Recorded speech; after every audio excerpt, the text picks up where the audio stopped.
Hello. For this episode of Airs for Architecture, I spoke with photographer and filmmaker Jim Stephenson about his work documenting buildings, and the current and ongoing exhibition he and artist Sofia Smith have showing at the Farrell Centre in Newcastle. The architect has left the building. A is for Architecture, a podcast about architecture, buildings, urban culture and space. Hello and welcome to another episode of Airs for Architecture. I'm talking today to Jim Stephenson, the photographer. Jim, can you introduce yourself more fully than that, please? Thank you, Ambrose. Thanks for inviting us on as well. It's nice to sit down and chat with you. I mean, a part of my life is a photographer. I'm also a filmmaker, and I just spend my days traveling around documenting the built environment for architects and designers and magazines and all of those people. So it sounds so simple, but I appreciate that it isn't really that simple. How did you get to be a photographer? How does one get to be an architect, specifically an architectural photographer? You don't have a side industry in weddings. No, God, no. I tried. Yeah, it does sound simple because fundamentally my job is basically pressing a button at the right time, and I try not to make it any more complicated than that. But I started off. I mean, I don't want to paraphrase a very famous mob film, but as long as I can remember, I always wanted to be an architect. But I wasn't good enough. I wasn't bright enough to do that at university. So I ended up doing architectural technology at university. My dad's an engineer, civil engineer as well. So he kind of instilled me with a healthy dose of cynicism with architects, and which obviously I've lost. I've shed that since. But so I did architectural technology, with this idea that I could design, but also, build and learn about the physics of buildings. And I worked as an architect to the ARB. I worked as an architectural technologist in architecture practices for many years, about 10 years in the US and the UK. Actually, since I was sort of 17, I was, doing draftsman's work or printing with, horrible iodine printers and things like that.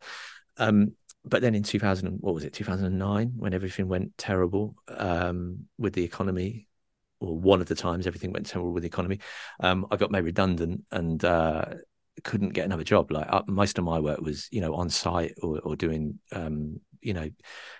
construction drawings, and nobody was building anything. So there was nothing for me to do in that industry. The only other jobs I'd had was working on building sites I worked in a shop when I was at university, in a clothes shop, but the high street had shut down, building sites had shut down. The only other thing I could do was take pictures. I was as a hobby. And architects were having to work much harder to get working, so they were still commissioning photographers. So I just jumped on that, and I assumed it would be a break, a temporary thing to pay the rent, because I didn't have any savings or anything. And then now that was like 15 years ago, and I don't think it's a temporary thing anymore. I don't think it is. No, I mean, you've got a sort of stellar reputation now within the architectural world. Must be quite a strange moment. It is. Thank you, by the way. Yeah, it is a strange thing. I mean, the strangest thing is, you meet these people that you've studied. Like I studied, my so I was at university sort of like 2000, 2001. So Sarah Wigglesworth's house and studio had just been finished, and that was like in pretty much it became a running joke that I was using that as a president study in every single project I did at university, particularly my final year. For my big design project, basically ripped it off. I did my whole dissertation on building with straw bales, which of course Sarah used in the house, and then you meet them, and then I went to their house and hung out with them and had cup of teas and stuff, and realized that all these people that I'd studied and held up in my late teens, early 20s, the same with Richard Rogers, or any number of people that I've ended up working with. You meet them and realize actually they're just like really sound normal people. For the most part, they're really sound normal people. So yeah, it's a funny thing, sort of getting used to working with with some of the people that I still hold in such high regard. Yeah. And you have an exhibition on at the Farrell Centre in Newcastle at the moment, Hmm. which has been at the RIBA as well. The architect has left the building, Yeah. um, which has been again extremely well received. Perhaps you'd like talk about where that tell us me where that came from. Like, what was the inspiration? Was that something that you were approached to do, or was that a kind of creative outlet that you then pitched? And what's the show about, I suppose? Well, it all came about. It's quite interesting, actually. I'd been making a series of films for the Architects Journal about the Sterling Prize shortlist, and I was filming the Hackney New primary school that Henley Howell Brown did, that was shortlisted a couple of years ago. So And you were doing outside, that. This was a couple of years ago that you were doing that work. yeah, so that was it last year, 2000? Was it Yeah, maybe, 2022? maybe, maybe the Yeah, year before. yeah. So like last year or the year before, Yeah. I forget. Like, I don't mean to imply that the Sterling Prize has started to roll into one blur, but I forget what year it was. But yeah, anyway, I was doing that. Brilliant building. I was working with my assistant Hannah, and we were having an amazing time documenting it. And there's a bench outside the school that we'd interviewed Simon Henley earlier that day, and he was talking about the benches, and we sort of stood there, Hannah and I, filming it for ages, for an hour, just with one shot pointing straight at this bench while we waited for parents to come and pick up their children from the school. And we sort of realized that this is a whole sort of brilliant soap opera. Well, there's no drama, but it was kind of this beautiful moment of human activity unfolding in front of us. So we filmed it for ages. I tweeted a picture of it, or X, or whatever we're calling Twitter these days. I tweeted a picture of it and just said, I've had a really great day filming. The whole film could have just been this one shot for 5 minutes. A locked off shot of the bench. And Pete Collard, who's does the exhibitions at Reba, got in touch about 3 or 4 months after that tweet and basically just said, do you want to do this? Do you want to make this into a thing? We want you to be our, the summer exhibition at us at Reba HQ. Can you expand upon this? And so I worked with my partner, Sofia, who's also a photographic artist.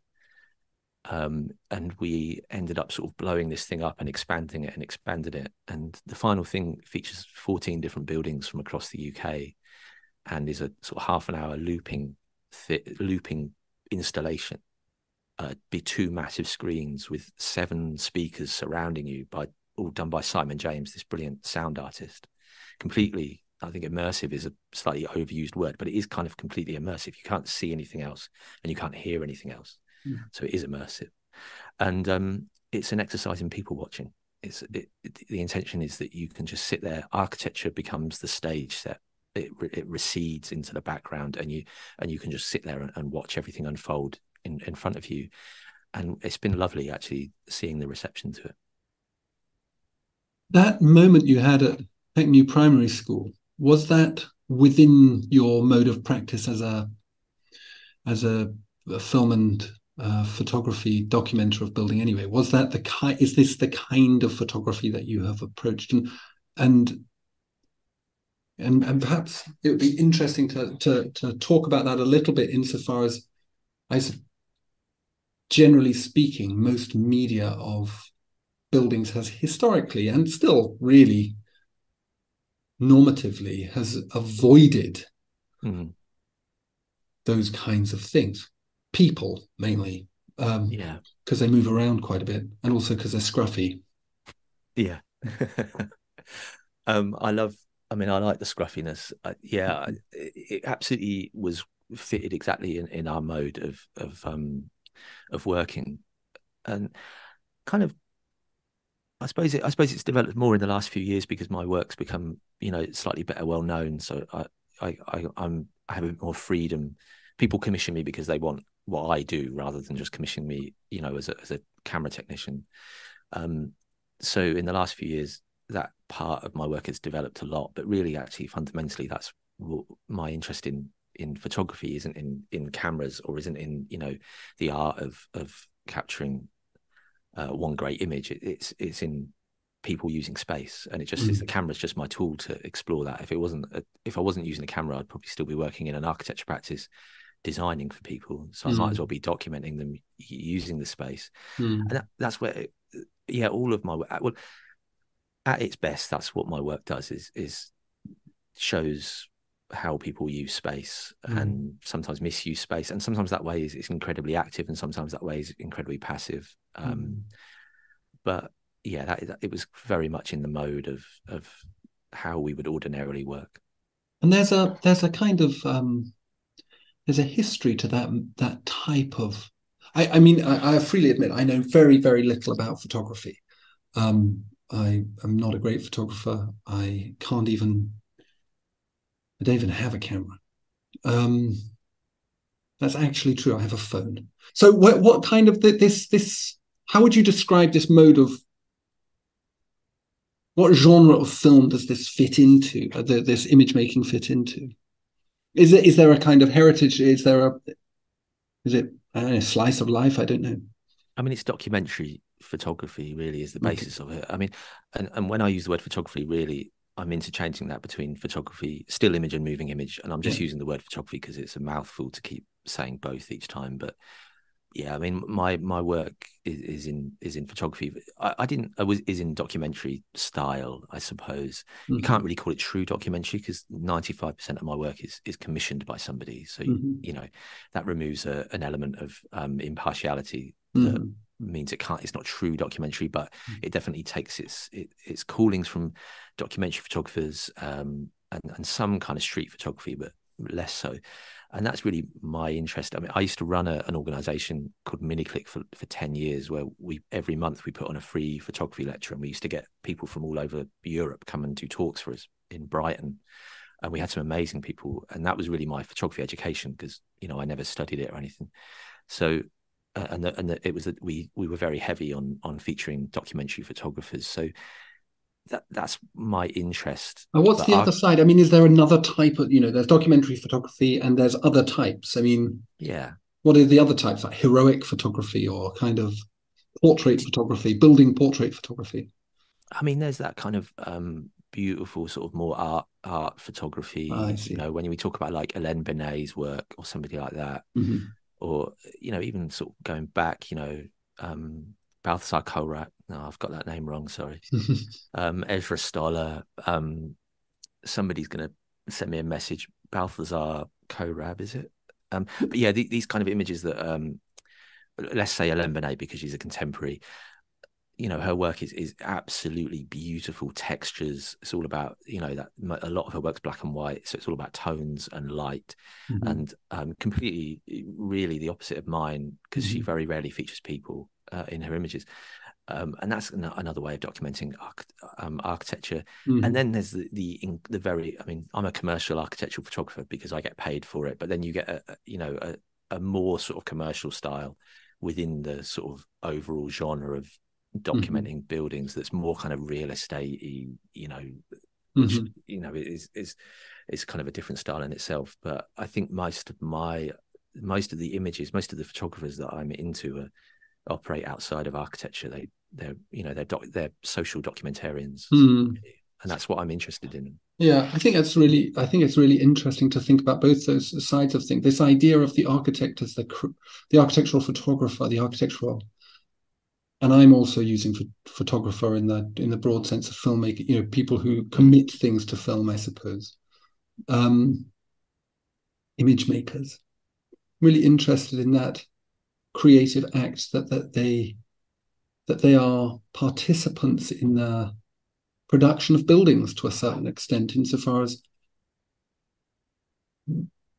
for me, for example, I've never been to the Sagrada Familia. I've never been to Barcelona Pavilion. Most of my engagement with architecture is actually through the image that photographers take. So photographers have become, and that's true of most people, for most buildings. I think probably the truest example of that is, of course, the Bilbao Center, the Guggenheim in Bilbao by Frank Gehry, where most of us haven't gone. And yet it's become absolutely the most significant building of the last 30 years in terms of changing perception of architecture. Um, I'll probably get comments back from people about that. Yeah, you will. You will. I mean, it's obvious it is. I mean, I'm not talking about in terms of its style. I'm talking about in terms of architecture as an instrument of urban regeneration. I think it's undeniably so. Yeah. But a lot of that, even that logic of urban regeneration, comes back to the images that have been pictured of it. So I was just wondering about, like, how do you go about working with a building to kind of work out what it's about and then commute, like what is your process? What does it entail? I think about this a lot, and I'd really like to give you like a really clear definition of of my process. And sometimes students ask me, about my process, and what they really want is something that they can copy and mold to be their own thing. But I don't have an answer that's really clear. I mean, so much of my work is instinctive, sorry, some really instinctive when I'm on site, when I'm at a location.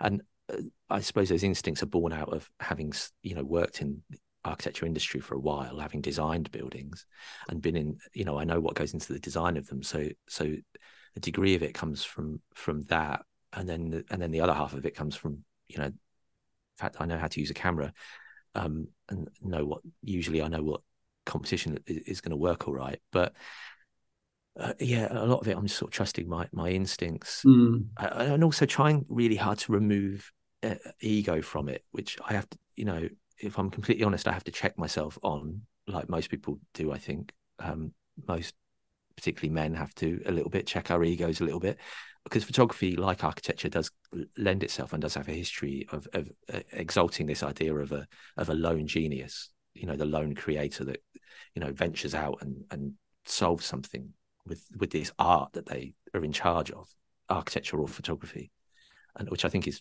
am I allowed to swear? Yeah. Which I think is bullshit. Obviously, it's ridiculous, because nothing's a lone pursuit anyway. But anyway, that's a completely different subject matter. So I just try and check myself a little bit and remember that all I'm really trying to do is interpret what the architect has told me about the building, because I'm working for them, add a bit of my own instincts to it, my instincts about what works well, and not just what works well, in a two-dimensional photograph, but also what has physically worked well in the building, what elements of the building have been successful, and therefore try and show them. And then responding to people is the biggest thing. And really, ultimately, I just want my images to be a trailer, because obviously we don't need to say this, but we know that architecture should be experienced in person. It's better experienced in person than it is in an image. So my images, really, I'm always trying to think, right, these 15 images, if they're in a magazine spread, are they going to encourage someone to go and visit the building and learn more about it? And that's kind of the ultimate aim. My aim isn't, I can try and steer people a little bit, and I can influence them, and I can try and make them hopefully feel a bit like what it's like to be there with film or with photographs. But ultimately, I want them to go and see it and check it out. You with this exhibition, The Architect Has Left the Building, you said you've worked with your partner Sofia Smith, and how does that collaborative process work? How do two creative people who, because there's one thing about, like, photography is fundamentally an individual thing, because you don't both look through the viewfinder at the same time, kind of. Yeah. So there, I mean, less so these days because you've got a digital readout. But anyway, you know what I mean? It's like there. Yeah, so how does this work? And do you feel that this is very effective on the way that the images that you document and the way that you kind of interpret and engage with the buildings? Yeah, well, I suppose in the first instance, of course, like when you're at the viewfinder, it's you at the viewfinder. It's you deciding, when to press the button or when to press record. But actually, fundamentally, that's, if you added up the time that I spend at the viewfinder on a day's shooting, it's, probably 2% of the day. Most of the day is spent talking about things, watching and observing. So if I'm with somebody else on the site and we're observing stuff, we're talking about what we're seeing, and then I decide to press the button. So really, at the end of it, it's just me. Like I said earlier, it's just me pressing the button at the right time. So photography can absolutely be a collaborative process, and film even more so, because you've got there's films a much more involved process. You have sound and you have sequence that adds completely different levels. So when Pete originally got in touch and asked us to do, or came in touch with me and asked me to do the exhibition, my first instinct immediately was to talk with Sophia about it, partly because we've been married for a few years and we talk about our work, but also partly because her background is as a photographic artist. She works a lot with found imagery and archive imagery, and resequences them or creates connections between images that don't really haven't previously had a connection made between them. So she'll bring images from different archives together and lead the viewer to make connections.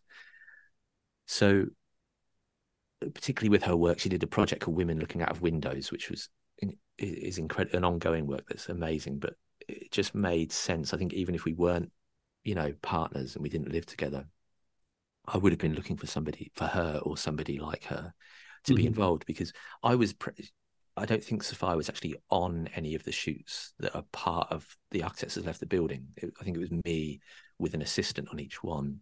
So it was really important to have somebody who was a bit removed from the day's filming, because I can't untangle my own emotions from visiting the site or talking to the architect from the footage that I shot. So to have somebody who was a step back from that was really useful.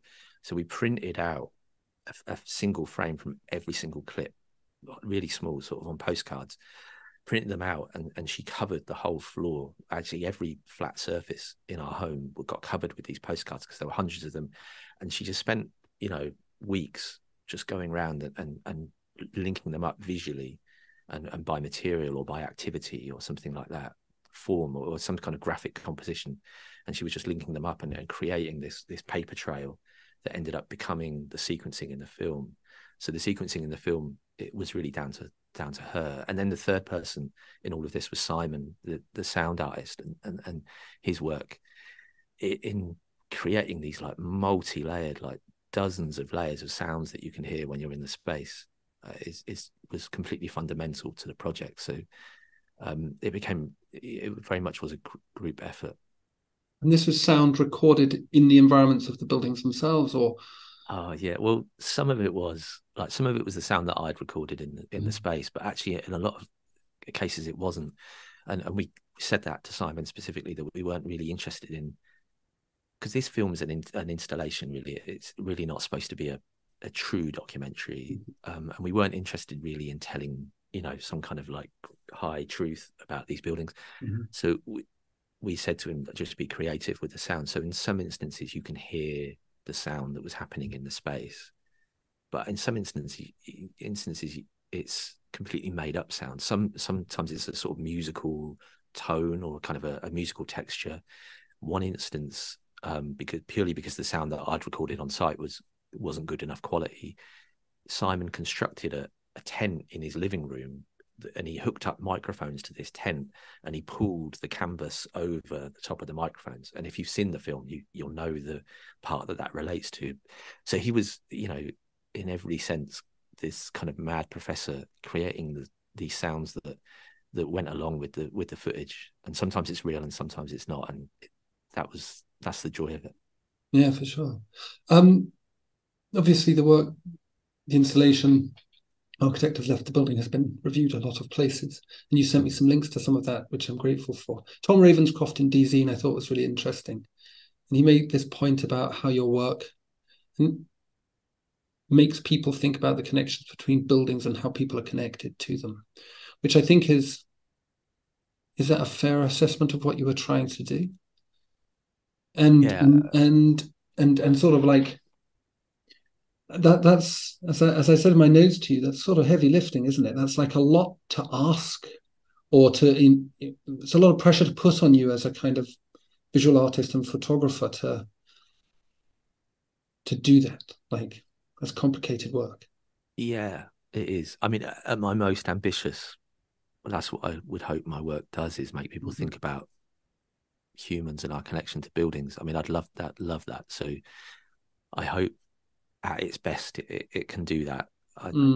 Probably doesn't do that all the time, but it's a lofty ambition, isn't it? Like, but And, that's kind of, you've got to and so aim at this, something. sorry, and so this is the sort of the reason that you use this use of the everyday, this depiction of people within it, so that the buildings themselves don't become unmoored from reality, so to speak. Yeah. And, Yeah. and sort of end up being kind of buildings as objects. There's an ontological question, isn't there? Really, fundamentally, it's moving away from an idea of what I think Harris described to me as an object-oriented ontology of architecture. Buildings as a kind of discrete entity with walls that you plump down, and that's the building, versus this idea of buildings or architecture emerging almost once per the title of your exhibition, once the architect has left. Yeah, I mean, that's when the building's life starts, isn't it? When the architect has left and disappears and says goodbye to their baby, or whatever you want to describe it. Yeah, I mean, Francis Hodgson, really great photographer, writer. I remember having a conversation with him online about this, and he talked about a lot of architectural photography just being evidence that a building was there. And which is kind of true.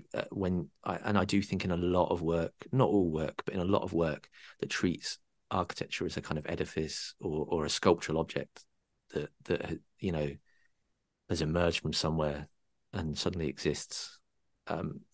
If you treat it like an edifice, then you're sort of missing the point, really. Like, what's the point in architecture if people don't feel like they're allowed to use it? It's not even if you can't even say what's the point if architecture doesn't work, because it's ultimately it's the end user that decides what job that building has to do. It can be a school, but really the end user decides what rooms do what and what spaces does what. They put, the writer writes the book, but the reader, makes the meaning, interprets the meaning. Oh yeah, I got lost there. But yeah, it's basically just. I don't know. We talk about this all the time, Safar and I, and other and architect friends as well. We talk about the building just has to make people feel like they're allowed to be in it, and that's why we talk about in our work about showing people using and misusing buildings, because the misuse is obviously interpreted by the architect, but that idea that people feel comfortable, they feel like they're allowed to be there. And they can personalize it somehow is what really interests us, not the sort of sculptural aspects of a building or I've got to be careful here because I've got to keep clients. I can't do this podcast and lose half of my clients. But do you know what I mean? Like, I'm not interested necessarily. Like, at its best, we show architecture as this fantastic, brilliant, solid mass of something. Like it can have amazing form, textures, light moving through it, but actually at its best we show that, plus we show I was going to say that you can do both things, can't you? And I think that's what I've seen of your work certainly does do. It's sort of looking at the way that architecture supports human activity. And I really like this idea that there's it was Peter Blundell-Jones, my old tutor at Sheffield, my master's dissertation tutor, and just a generally wonderful scholar and teacher. He talked about this, and he talked about, he was the first person that introduced me to the idea of the sort of problem of architectural photography being this.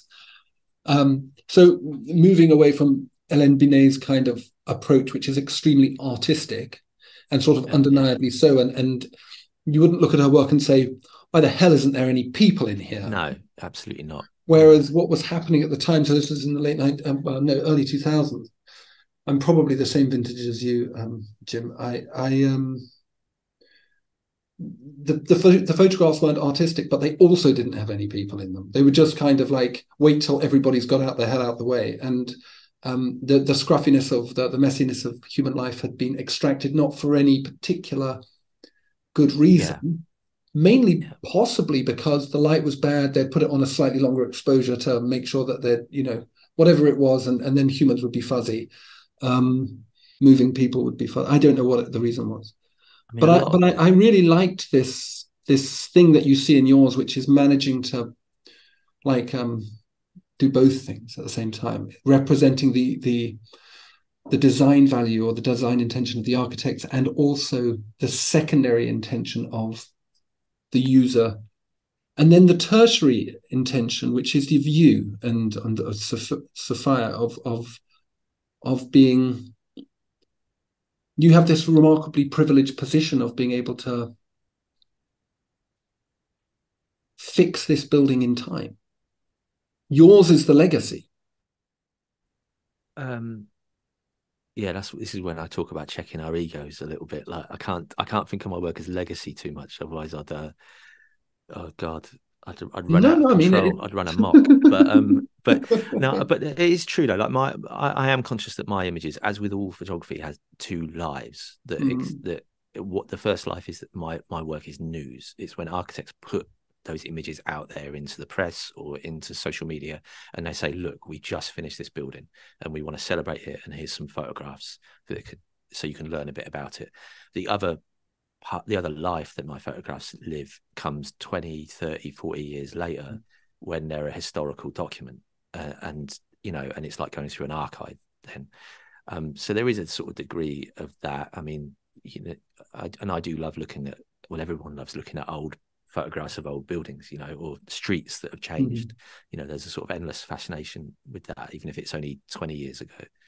So I am sort of quite conscious of that.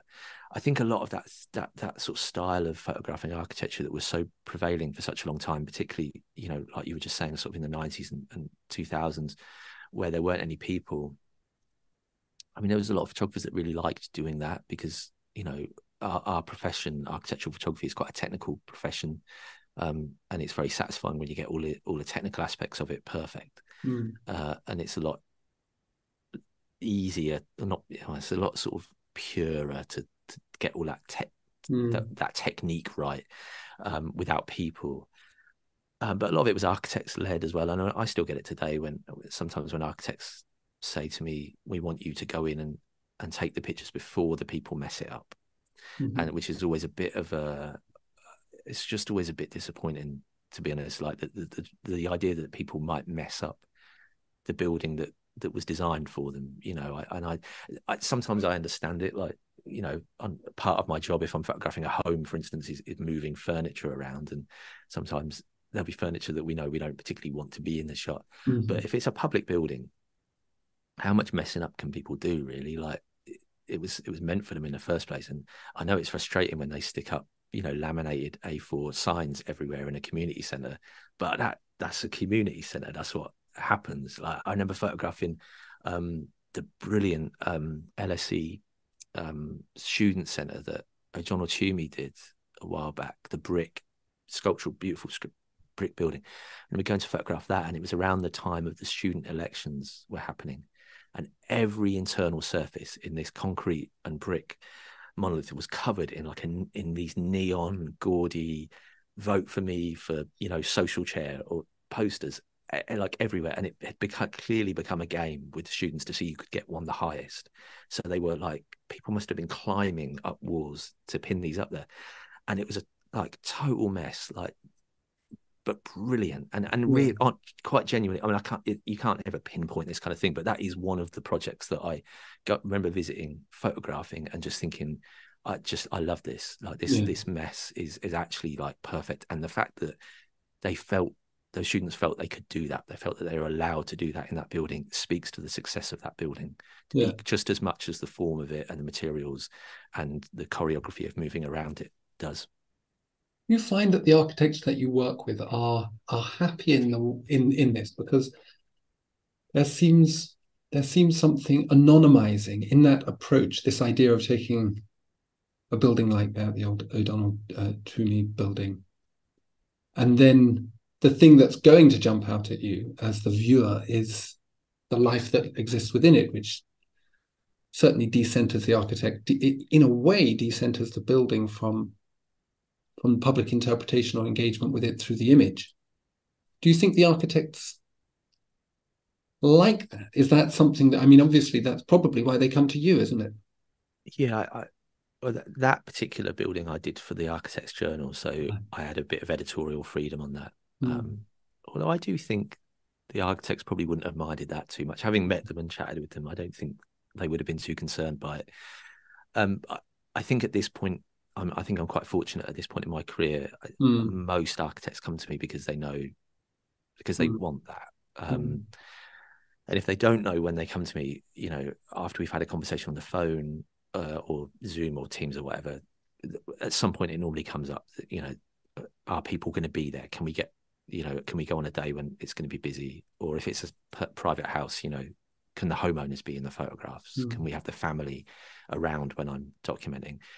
So I think at this point, yeah, most of them don't mind. You have to sort of rein it in a bit as well. Like I can't just, you know, photograph complete mess. It is a kind of controlled mess what I'm documenting. But I do remember, like I remember doing a school for Field and Clegg Bradley a couple of years ago, and it was a dining room in this comp in Docklands, and it was, you know, 100 kids under 10 in a dining hall. There's only so much control you can have over the mess that they're going to create. So I did the pictures of the big, beautiful dining hall and the light coming in, and it looked fantastic, and all the students around eating. But I also photographed like the total detritus that they'd left behind when they ran out of the room into the playground, and the, you know, the sausages, you know, half-eaten sausages or chips that had been squashed into a bench or something. And I did a few pictures of them, and Holly from Field and Clegg emailed me afterwards and just said how much she liked those. And I don't suppose they're particularly useful for awards, but if you're telling the story of a building, that's part of it. You know, everyone remembers that as well from, you know, from school.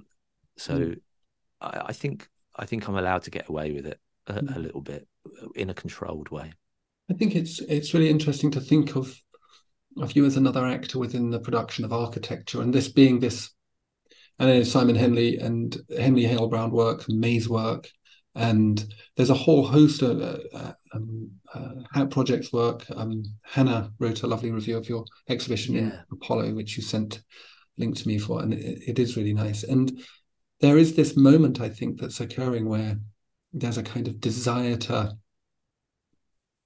I suppose, contest the privileged position.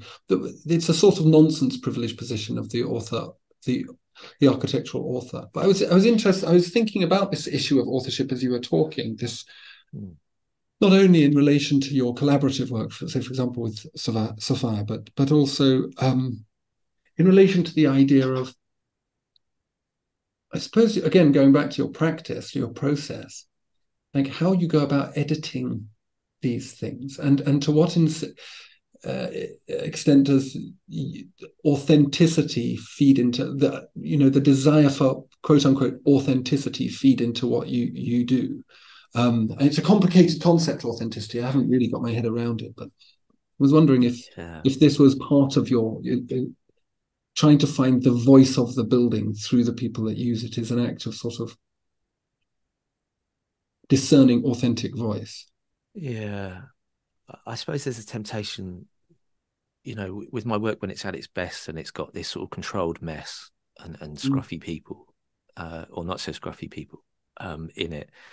And I haven't exerted any sort of control over what people are doing in the space. Like, for instance, at May's Morden Centre that just won the Sterling Prize, when we photographed that, I just walked in and observed what was happening. At no point did I say to anybody, can you go and sit there, or can you do this, or can you do that? We just observed it. So there was very little coercion on my point. I suppose there's a temptation to think of it as being more authentic than, say, emptying it and then restyling the whole space. I would temper that temptation a little bit. I think authenticity in any photography or film, documentary, fiction or non-fiction film, is complicated, because ultimately, even if I don't touch a room, I'm still pointing the camera at something and not pointing it at the other thing. So I always sort of, I do temper the idea that there's an authenticity. I suppose there is a degree. I mean, authenticity is a sliding scale, so I suppose it is slightly more authentic because I'm not styling anything, and I hardly ever style anything ever, like in my work. I can't think of an instance where I have for ages. So it does make it slightly more authentic. But I think I wouldn't want to get too wrapped up in it, to be honest. No. Also, it ends up being a noose that you hang yourself with. If you declare your work to be absolute truth and authentic, this is the authentic life of this building, and then someone goes there a week later and says, well, that thing that you said was authentic wasn't there when I was there, then everything's blown up. So the whole world falls apart.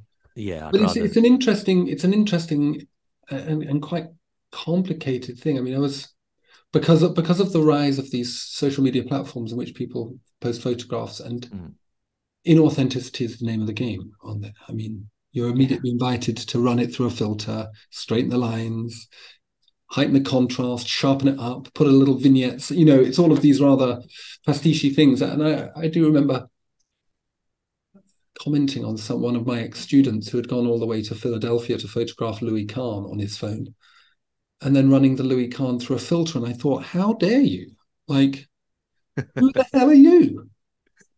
I mean, what was it like? So I think this issue around authenticity and particularly the trustworthiness of images, it's all this post-truth society stuff, isn't it?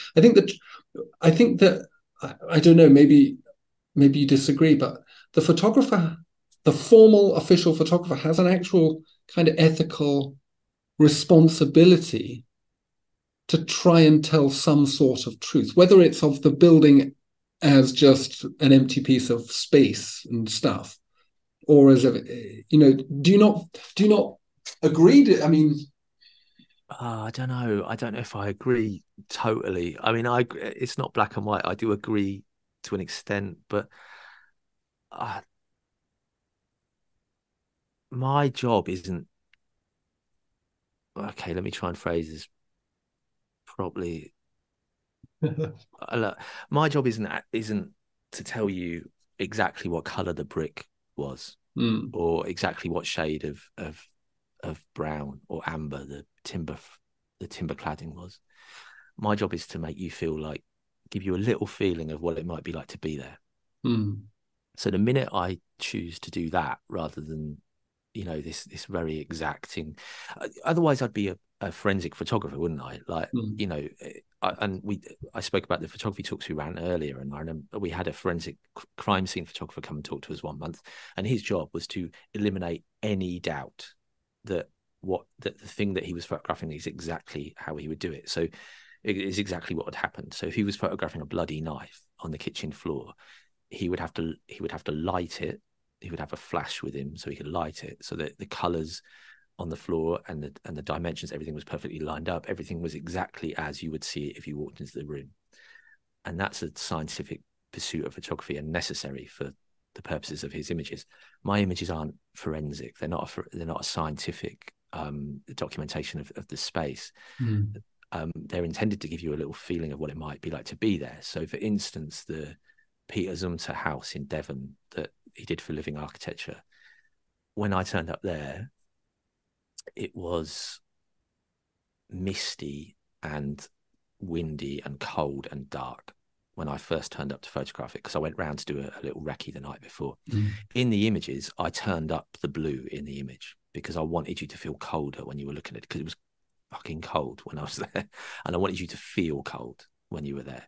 And equally, when I went in for the internal shots in the evening, I made them a little bit warmer. I made them a little bit more orange, because I wanted you to feel the relief of moving into a warm space after having been in the cold space. So I had played with the colors a little bit, not a huge amount, but a little bit, just to infer a little bit of, just to guide you a little bit and just to lead you a little bit, in the same way that Todd Hedo does with he's an incredible photographer. He does a similar thing, and he's more interested in giving you a feeling rather than some kind of forensic documentation. Again, all of that has to exist within the realm of not completely falsifying the building. And I try not to alter, a physical reality. I'm not changing the colors of a wall or something, but I'm far more interested, again, in an ideal world, I'm far more interested in that emotional response you have from the images, rather than some kind of, technical response. Do you find that the still image is a more effective, or at least less effective than the moving image in terms of documenting these things? Where, I mean, I assume you like it, both sides of it, but where is your, I guess, which is your truest love? Well, my truest love is architecture, and I really mean that. Like my truest love is obviously Sophia and blah blah blah, but my truest love is hierarchies. It's very important to get your hierarchies. I'm just getting that in there now quickly. Architecture is my truest love. Like that, I mean, that's why I got into it. That's what I studied. I studied architectural technology. Again, apologies to the ARB. And I worked in practice, in America as well. And we go on holiday and we visit buildings because I want to look at architecture. The camera is just really a tool that I am using to continue to explore that.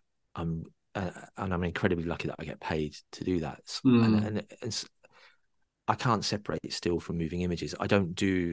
I never go on a film shoot and only shoot footage. I still take photographs still images whilst I'm filming as well, because, like I said earlier, it's instinctive and therefore quite impulsive a lot of the time. So it's not. And equally, I very rarely do a shoot where I only take photographs. I normally do a little bit of video here and there anyway. So I don't think there's any. For personally, I don't see any reason to try and separate the two, and I don't think to answer your question, I don't think any really either one works better than the other one. I mean, I think actually ultimately it comes down to who you're trying to translate the experience of being there to, and what they want to see. Some people would rather see a film. Some people would rather look at some photographs. Some people would rather hear an interview with an architect talking about it. Some people would rather read a body of text. So I'd rather not rank them and just call them tools that we're using to communicate an experience. That's quite lofty. I realize that's quite lofty, but to answer your question, they're the same thing. Perhaps you can talk a little bit about the other work of other people that have influenced and perhaps informed the way that you've approached The Architect Has Left the Building.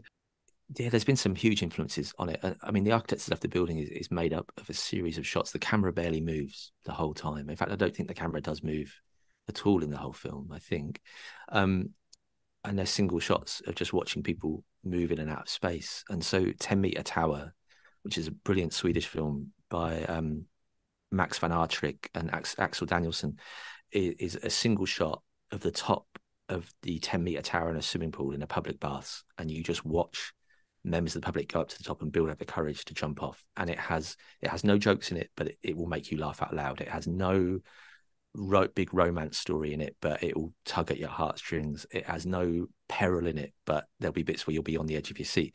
And just to watch real people doing things that they would do anyway if they're just left alone in a space, it is really beautiful. And we wanted to get some of that kind of feeling out in our film, and in a similar way to kind of like, London by Patrick Keeler is obviously a big influence, and Girl Chewing Gum, although it's a bit older, by John Smith, as well. These kind of films that just observe stuff. I mean, obviously London and Girl Chewing Gum have elements of fiction in, but yeah, those kind of observational documentaries, that's what really interests us. Also, Girl Chewing Gum and 10 Meter Tower are free to watch on YouTube. So 10 Meter Tower especially is just a work of complete genius, and I wish that we had done it before they did, because it's so good. Good. Fantastic. Well, that's a great point to leave it on. Thank you ever so much, Jim. A picture, so it is said, is worth 1,000 words. What then a podcast about pictures? Mind-boggling. Thanks to Jim and Sophia for taking the time to speak. It was a huge pleasure. Go see their show at the Farrell Centre, of course. Jim is a big noise on Instagram too. Links to it and all are in the podcast description as ever, unless Spotify or iTunes screw it up again. Thanks for listening.